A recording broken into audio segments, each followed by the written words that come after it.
वासुदेवाय नमो नमः। आज पांचवा अध्याय श्री सुखदेव जी का अंतिम उपदेश।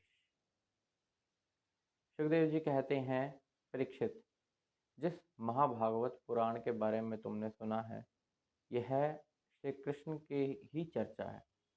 कभी कहीं तो उनकी प्रसाद लीला के बारे में हमने जाना, तो कहीं हमने उनकी क्रोध लीला को भी जाना। यानी जितनी भी चर्चा हुई, जितनी भी वार्ता हुई, वह एक तरह से संकीर्तन हुआ। क्योंकि जिस वार्ता में श्री कृष्ण का नाम आ जाए तो वह खुद ही संकीर्तन बन जाती है। तो अब तुम किसी प्रकार की चिंता मत रखो, ना ही किसी प्रकार का भय रखो, क्योंकि अब तुम वो नहीं हो जो तुम पहले थे। अब तुम बिल्कुल अलग हो। तो यह पशुओं वाली धारणा बिल्कुल मत रखना कि मैं मर जाऊंगा। अब तुम मृत्युओं की भी मृत्यु अगर समूह बनाकर तुम्हारे पास आ जाए तो वो भी तुम्हारा कुछ नहीं बिगाड़ सकती। जैसे अंकुर होता है, उससे बीज, और बीज से फिर अंकुर, इस प्रकार से चलता रहता है। इसी प्रकार से यह देह का संबंध होता है। इस शरीर से एक और शरीर उत्पन्न होगा, फिर उससे एक और होगा, तब ये चला जाएगा। तो इस प्रकार से पता लग जाता है कि हाँ, जिस प्रकार से यह प्रकर्म है, तो एक ना एक दिन किसी न किसी को तो प्राण छोड़नी है। वह कहते हैं, कोई किसी की मृत्यु का कारण नहीं होता। यह सब भगवान की माया है। काल स्वरूप भी वही ही भगवान है।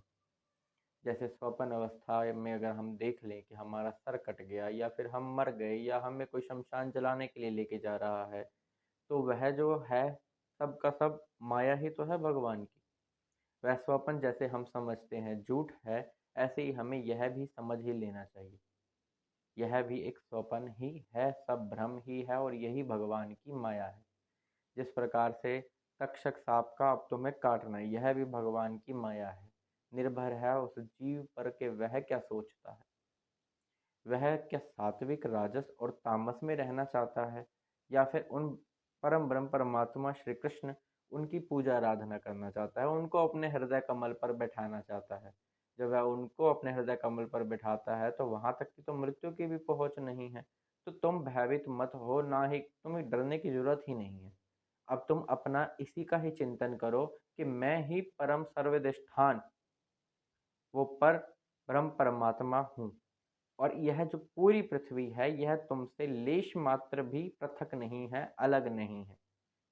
जब वह तक्षक नाम का सांप आएगा तुम्हें काटने के लिए, तो वह अपना कर्म होगा उसका, वह पूर्ण करेगा।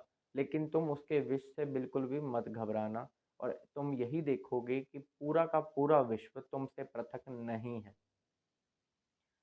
इस प्रकार सुखदेव जी उनको कहते हैं, और कहते हैं, यदि अब तुम मुझसे और कुछ सुनना चाहते हो तो पूछो।